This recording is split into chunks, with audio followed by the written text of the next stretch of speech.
The ship had been dead for 40,000 years. Wujin found it drifting near a star that had stopped burning long ago.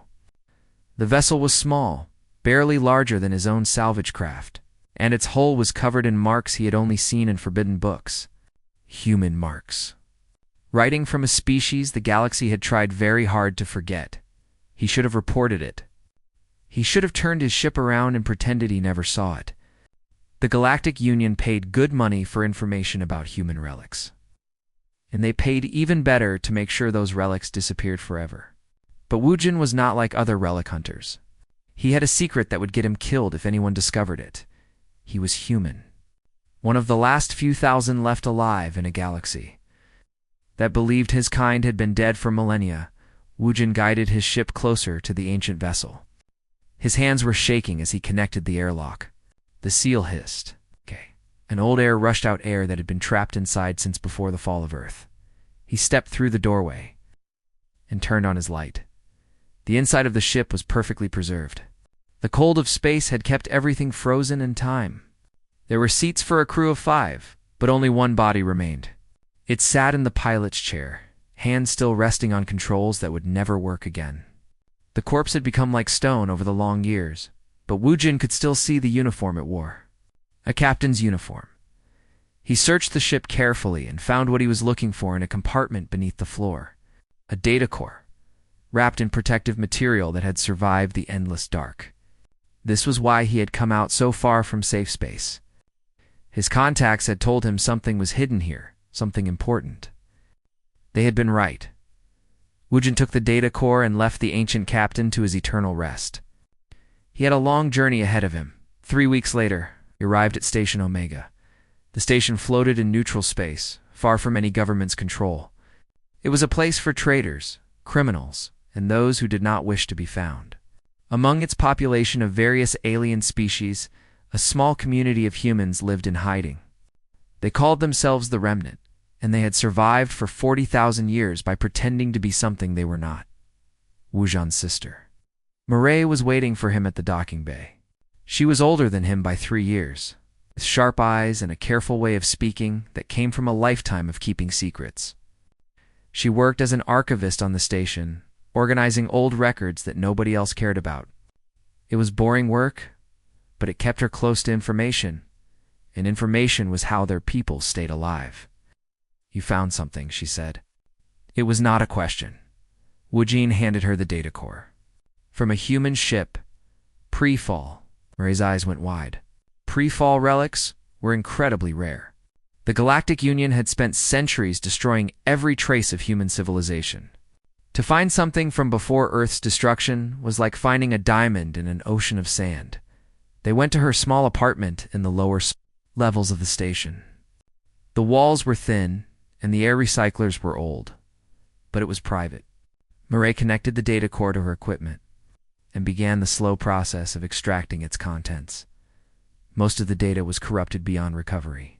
40,000 years was a long time, even for the best technology, but some files remained intact.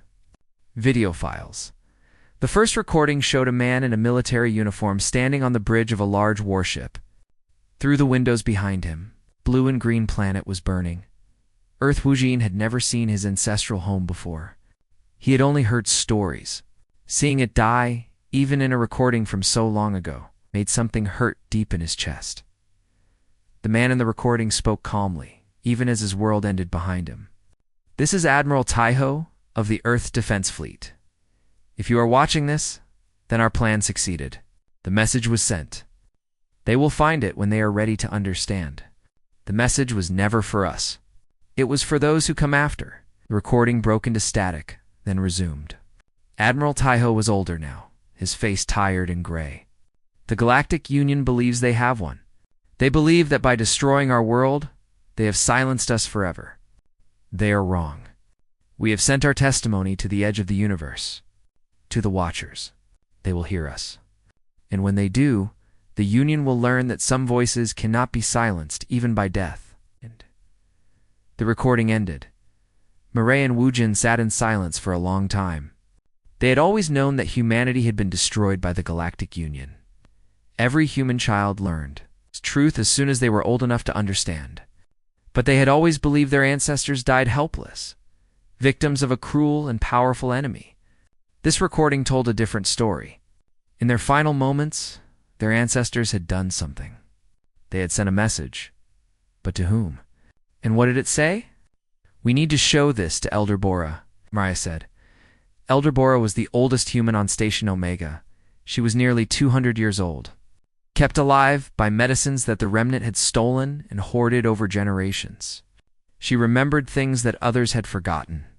She knew secrets that had been passed down from the survivors of Earth's fall. They found her in her room, surrounded by books made of real paper, another relic from the old times. She listened to the recording without speaking.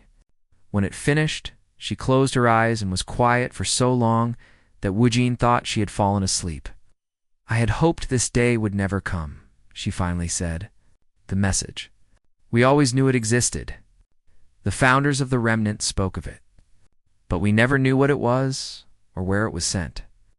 She opened her eyes and looked at them with something Woojin had never seen in her face before. Fear. You must stop looking into this. The Galactic Union has spent 40,000 years making sure humanity's voice stays silent. If they learn that someone is digging into the past, they will find us. They will kill us all. But it was already too late for warnings. Far across the galaxy, in a research facility on one of the Union's core worlds, an alien scientist named Voss stared at his instruments with disbelief. He had spent his entire career studying extinct species, and humanity had always fascinated him the most. Now his equipment had detected something impossible, an old signal, originating from near a dead star in the outer rim, a human signal, and something was responding to it. Voss reached for his communication device and requested an immediate audience with High Arbiter Kel, Supreme Leader of the Galactic Union. His hands were trembling as he waited for a response. The galaxy was about to remember what it had tried so hard to forget. The Council of 12 met in a chamber that had not been used in over 1,000 years. High Arbiter Kel sat at the head of a massive table, his gray face showing no emotion as researcher Voss presented his findings. The council members' leaders from each of the 12 species that controlled the Galactic Union listened in growing horror. "The signal is unmistakably human in origin," Voss explained, his voice shaking slightly. "But that is not the concerning part. The concerning part is that something has answered it. We have detected a response signal coming from beyond the edge of the galaxy." From outside charted space, silence filled the chamber. Several council members exchanged worried glances. "It's the Beacon Project," one of them whispered. It was real. Kel raised a hand and the whispers stopped immediately. The humans were destroyed precisely because of this project. They were attempting to contact something beyond our understanding. We stopped them before they could succeed. "With respect," High Arbiter Voss said carefully, "it appears we did not stop them. We only delayed them. The humans sent their message before Earth was destroyed. It simply took 40,000 years for the response to arrive." Kel's expression remained calm, but his eyes burned with cold fury. "Find out everything you can about this message. I want to know exactly what the humans said and who they said it to." After the council meeting ended, Voss returned to his research facility with new orders and unlimited resources. But as he dug deeper into the old records, something strange began to happen. He started to admire the species he was studying. The humans had been innovative, creative, and brave. They had achieved things that took other species 10 times as long. And in their final moments, facing certain death, they had not given up. They had found a way to reach out across the universe itself. Voss began to question the stories he had been told his entire life. The official history said that humans were dangerous and aggressive, a threat to all other life. But the records showed something different. The humans had tried to make peace. They had offered to share their technology. They had asked only to be left alone. The Galactic Union had refused. And then the Union had burned their world. Voss made a decision that would change his life forever. He reached out to his contacts in the underground networks and sent a message to Station Omega. 2 weeks later, Murray and Woojin arrived at the Archive of Extinct Species. The archive was located on one of the Union's most protected worlds. buried deep beneath a mountain of black stone. It contained the collected knowledge of every species the Union had ever destroyed. Officially, it existed for scientific research. Unofficially, it was where the Union kept its darkest secrets. Voss met them at a hidden entrance.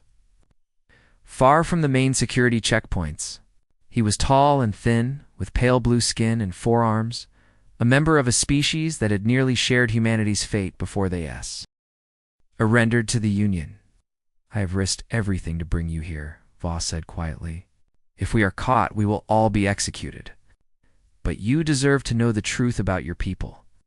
He led them through dark tunnels and past ancient doors until they reached a room filled with glowing data containers. Each container held the complete history of a dead species. Murray counted 17 containers before Voss stopped in front of one that was larger than the others. "Humanity," he said. "Everything the Union knows about your people is stored here." Murray connected her equipment to the container and began searching. There was so much information, millions of files covering art, science, history, and culture. But she was looking for one thing only. The message. She found it in a folder labeled Final Transmission Classified Beyond Recovery. The file contained a complete recording of humanity's last broadcast. It was not what any of them expected. The recording began with Dr. Yuna, chief scientist of the Beacon Project, standing in a laboratory filled with equipment that Murray did not recognize. She was young, perhaps 30 years old, with kind eyes and steady hands. "This is Dr. Yuna of Earth," she said. "I am sending this message to the beings we have detected at the edge of the observable universe. We call you the Watchers, because that is what you do. You watch. You have been watching life in this galaxy for millions of years. We know this because we found your observation probes hidden in our solar system." The recording continued, and what Dr. Yuna said next made Murray's blood run cold. "We are about to be destroyed. "The Galactic Union has decided that our species must die because we tried to contact you. They fear what you might do if you answer us. But before we die, we want you to know the truth. This message is our testimony." Wow. The scene changed. Images began to flash across the screen. Planets burning. Cities in ruins. Bodies floating in space. Each image was accompanied by date names, dates, and coordinates. "The Galactic Union has committed genocide 17 times, Dr. Yuna's voice continued. "They have destroyed 17 species who refused to submit to their control. They have erased these peoples from history and pretended they never existed. We are number 18. We will not be the last." The recording showed evidence of each genocide. Records stolen from Union archives. Testimonies from survivors who had escaped the destruction.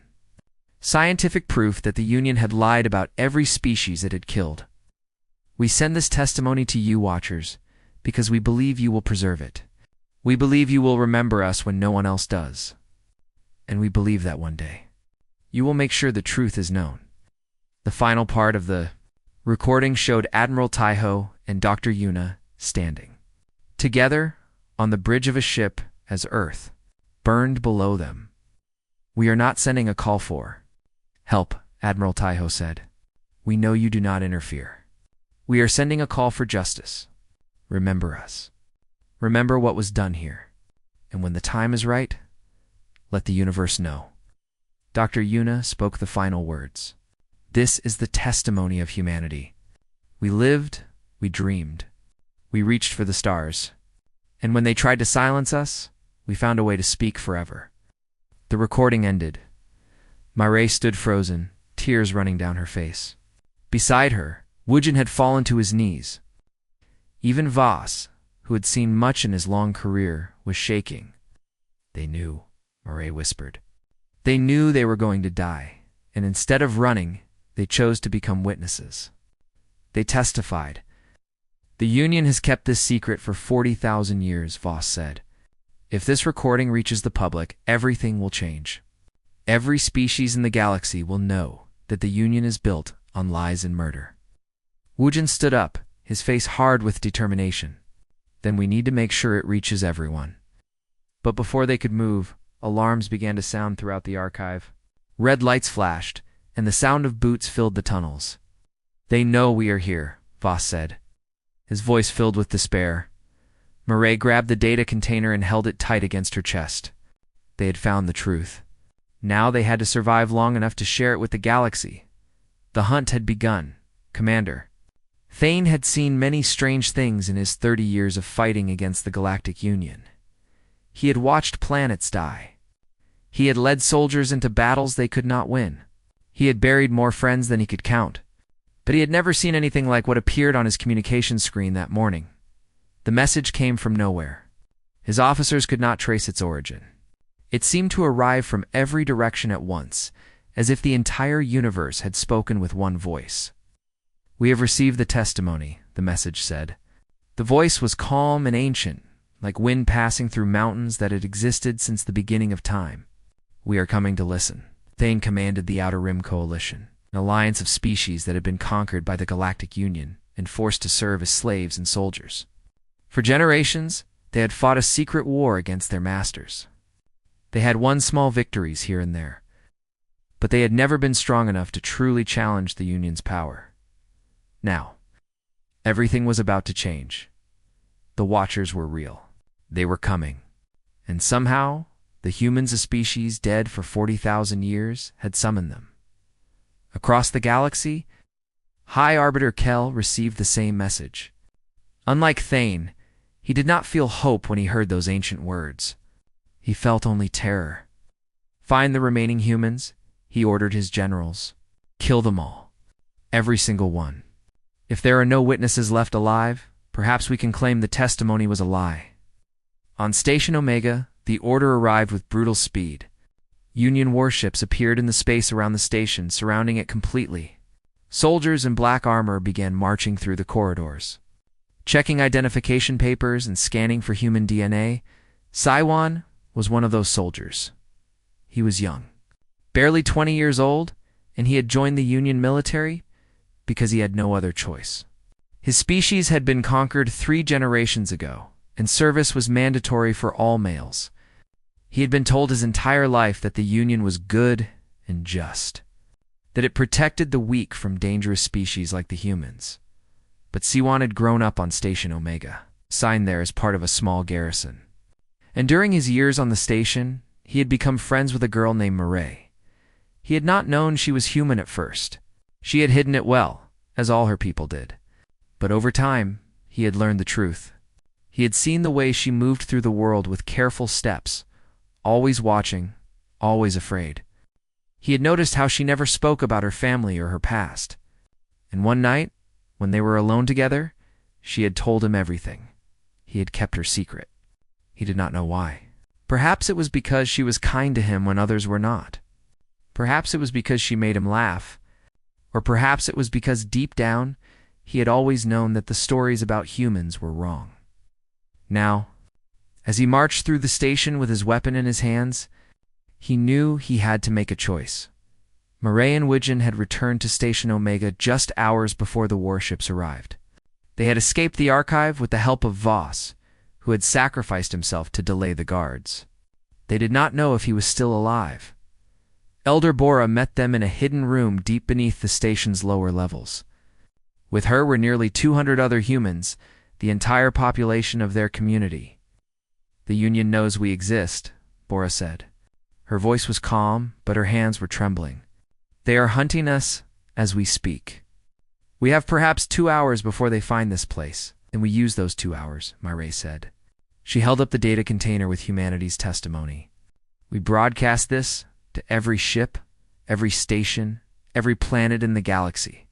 If we are going to die, we die like our ancestors did. We die telling the truth." Woojin nodded. "I know how to access the station's main communication array. If we can reach it, we can send the message." "You will never make it alone," Bora said. "The corridors are full of soldiers. Then we fight our way through," a voice spoke from the doorway. "You will not have to." Everyone turned. Siwan stood there, his weapon lowered, his Union armor still on his body. Behind him were 5 other soldiers, all of them young, all of them from conquered species, all of them tired of serving masters they hated. "We will help you," Siwan said. "Tell us what to do." The next hour was chaos. Siwan and his soldiers created diversions throughout the station, while Oisian led a small team toward the communication array. Mireille stayed with Elder Bora and the other humans, preparing them for evacuation. They had one ship large enough to carry everyone, an old freighter that Wujin had hidden years ago for exactly this purpose. The fighting was fierce. Union soldiers died. So did some of the humans. But slowly, step by step, they made progress. Wujin reached the communication array and connected the data container. His fingers flew across the controls as he prepared the broadcast. "This is for you, Admiral Taiho," he whispered. "This is for everyone, W. Ho died on Earth." Press the button, and humanity's testimony began streaming to every corner of the galaxy. The effect was immediate. On 100 worlds, beings of 100 species watched Dr. Yuna's recording for the first time. They saw the evidence of genocide. They heard the names of the 17 species the Union had erased from history. They learned that the humans had not been dangerous monsters. They had been victims, just like so many others. And they learned that the Watchers were coming to judge. The Outer Rim Coalition declared open war against the Galactic Union. 3 of the 12 Council species announced they were defecting. Riots broke out on planets that had been peaceful for centuries. The Union's empire, built on lies and fear, began to crack. On Station Omega, Mireille led her people to the evacuation ship. They were almost safe when Union soldiers blocked their path. There were too many of them. Even with Siwan's help, they could not fight through. Mireille prepared to die. She had done what she needed to do. The message was sent. The truth was free. That was enough. But death did not come. Instead, the Union soldiers stopped. They were looking at something behind Mireille, their faces filled with a terror so deep it seemed to break them. Mireille turned around. Through the station's viewport, she saw something impossible. A shape so vast it blocked out the stars. It was not a ship. It was not a station. It was something else entirely, a structure larger than worlds. Made of light and darkness woven together like fabric, the Watchers had arrived, and they had brought more than just one vessel. Across the galaxy, at every edge of known space, identical shapes were appearing. Hundreds of them. Thousands. The ancient voice spoke again, filling every communication channel, every speaker, every mind that could hear. "We have come to listen. Let the testimony be heard." Union soldiers dropped their weapons and fled. There was nothing left to fight for. Nothing left to protect. The lies that had held their empire together for 40,000 years had finally been exposed. Mireille looked up at the vast shape blocking the stars and felt something she had not felt in her entire life. Hope. The Galactic Union fell apart in pieces. It did not happen all at once, like a building knocked down by a single blow. Instead, it crumbled slowly, like ice melting under a warm sun. First one crack appeared, then another. And then suddenly, there were cracks everywhere, and nothing could hold the structure together anymore.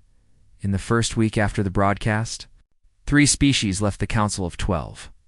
They had learned the truth about their own histories, how the Union had conquered their ancestors through lies and false promises. Entire generations had been forced to forget who they really were. They wanted no more part in an empire built on graves. In the second week, the Outer Rim Coalition launched attacks on Union military bases throughout the galaxy. These were not the small, desperate strikes of rebels fighting against impossible odds. These were coordinated assaults by armies that finally believed they could win. Planets that had been loyal to the Union for thousands of years suddenly declared independence. Governors who had enforced Union law turned against their masters overnight. And through it all, the Watchers watched. Their vessels remained at the edges of known space. Vast beyond understanding, silent beyond measure, they did nothing. They said nothing. They simply existed. Their existence was enough to change everything. High Arbiter Kell stood in his command center and watched his empire burn. The screens around him showed battle reports, casualty numbers, and lists of territories lost. Every hour brought more bad news. Every day brought more betrayals. "We must destroy them," he said to his generals. "The Watchers. If we can eliminate them, perhaps we can restore order." His generals looked at him with doubt in their eyes, but they obeyed. They had no other choice. The Union's most powerful weapons were gathered planet killers, starbreakers, devices that could tear holes in the fabric of space itself. A fleet of 10,000 warships was assembled. As the largest military force in galactic history, they attacked the nearest Watcher vessel. The weapons fired. Beams of light and waves of energy crossed the darkness between the fleet and the Watcher. They struck the vast shape and passed through it. The Watcher did not move. It did not react. It was as if the weapons had never existed at all. The generals ordered a second attack, and then a third. Nothing worked. The Watchers were not fully present in normal space. They existed somewhere else, somewhere beyond the reach of any weapon ever built.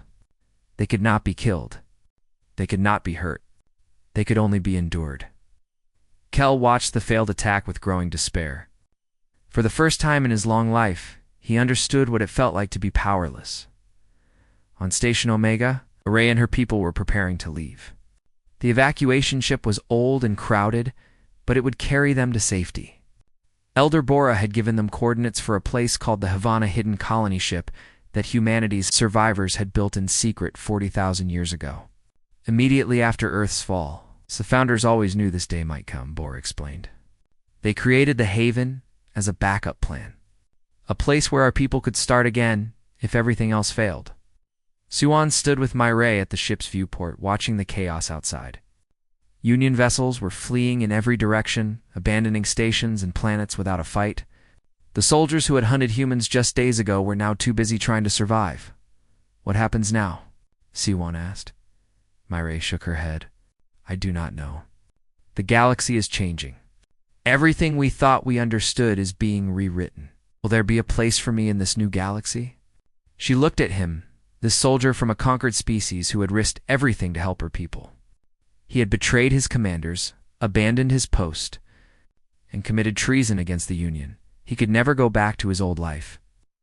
"There will be a place for anyone who chooses truth over lies," Myray said. "You are welcome with us, Siwan. You always were." The ship launched, carrying the last 200 humans toward the Haven behind them. Station Omega descended into chaos as Union. Authority collapsed completely. 3 months passed. The galaxy had transformed into something unrecognizable. The Galactic Union was gone, shattered into dozens of smaller factions that spent more time fighting each other than trying to rebuild. The Outer Rim Coalition had grown into a powerful alliance, but they struggled to govern the territories they had liberated. Everywhere, species that had been enemies for generations now had to learn to live as neighbors. And still, the Watchers watched. Myray had become something she'd never expected, a leader. The humans of the Haven looked to her for guidance, for hope, for answers she did not always have. She had studied the old recordings obsessively, learning everything she could about her ancestors and their final message. One night, while she sat alone in the Haven's observation deck, something impossible happened. A light appeared in the darkness outside the viewport. It was soft and golden, like sunlight through clouds, and it grew brighter until it filled the entire window. Then a voice spoke, not through any speaker or communication device, but directly into her mind. "You are the descendant," the voice said. It was the same ancient voice that had announced the Watcher's arrival. "You carry the blood of those who sent the testimony." Myray stood frozen, unable to speak. "We have observed your species for a long time," the voice continued. "We watched you grow. We watched you reach for the stars. We watched you fall. And now we watch you rise again." Finally, Myray found her words. "What will you do? Will you punish the Union for what they did?" "We do not punish," the Watcher replied. "We do not judge. We only remember. That is our purpose. We preserve the testimony of every civilization that has ever existed. We ensure that nothing is forgotten. Then the Union will face no justice. The Union is already destroyed. Truth was its executioner. Your ancestors understood this. They knew that we would not intervene, that we would not send armies or weapons to avenge them. But they also knew that truth is more powerful than any weapon.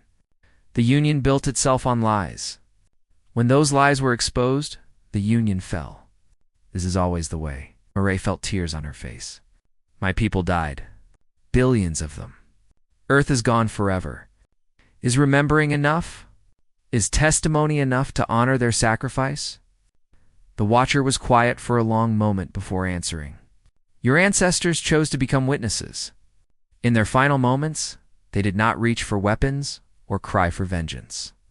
They reached for truth. They trusted that the universe would remember them, and it will. Their message has been added to our archiver record that will exist until the stars themselves die. Every civilization that rises after this will know what happened to humanity. They will know the Union's crimes. They will know your people's courage. Nothing will ever erase this. The light began to fade. Wait, Murray called out. The other species that were destroyed the 17 before us, what happened to their testimonies? They left none, the Watcher said, its voice growing distant. They died in silence. Their stories were erased. Your species was the first to understand that testimony survives where armies fail. This is W.A. Hi, we answered you. This is why we came. The light disappeared and Murray was alone again in the darkness, but she no longer felt alone.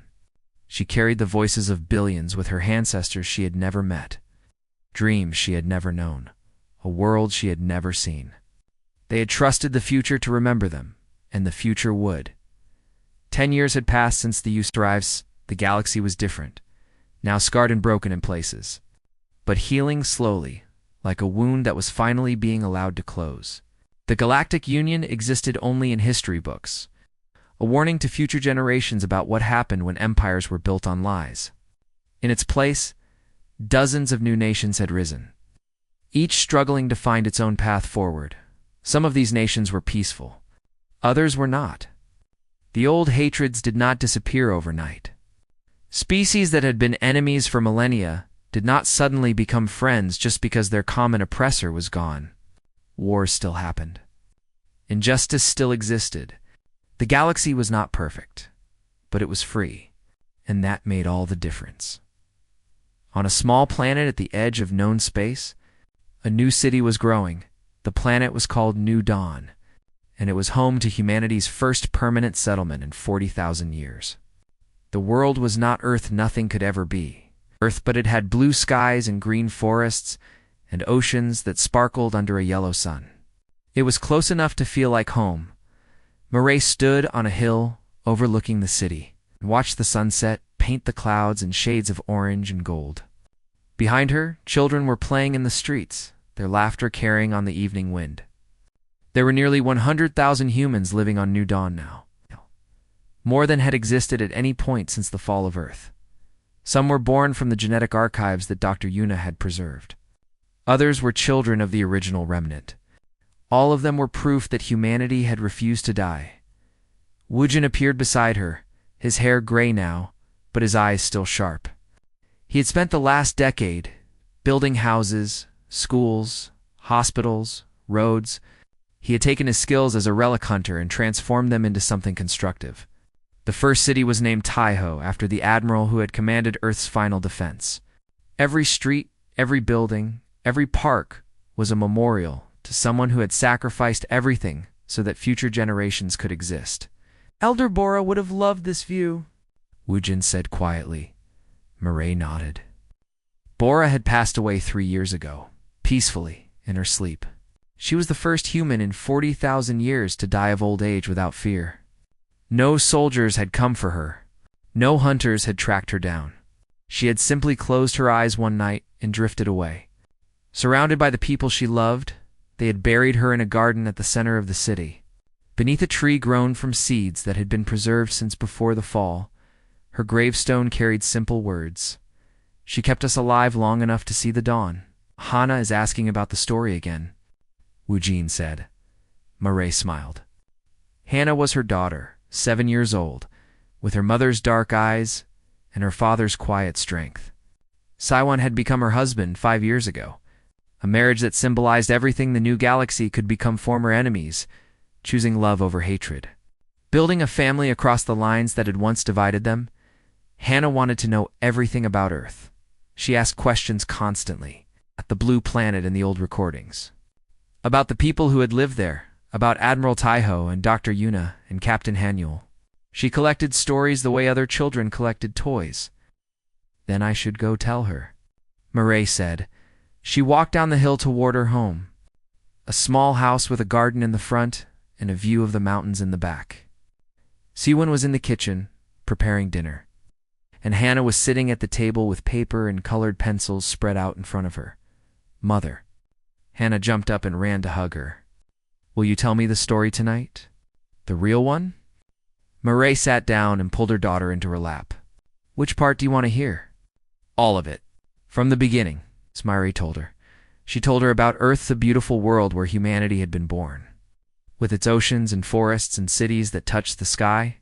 She told her about the Union, how they had feared humanity's potential and decided to destroy them rather than share the galaxy. She told her about the fall, that terrible day when everything burned, and then she told her about the message. When our ancestors knew they were going to die, Murray said, they had a choice. They could have used their final moments to build weapons. They could have tried to hurt the Union as much as possible before the end. That is what most species would have done. But they did not do that, Hannah said. She had heard this part before, but she always wanted to hear it again. But no, they chose something different. They chose to become witnesses. They recorded everything the Union had done, not just to humans, but to every species the Union had destroyed. And they sent that testimony to the Watchers, the ancient beings who observe all life in the universe. Why? Hannah asked. Why did they think that would work? Murray was quiet for a moment, choosing her words carefully. Because they understood something that the Union never did. Weapons can be forgotten. Empires can be destroyed. But a witness cannot be ignored. Truth is louder than any explosion, and memory outlasts every empire.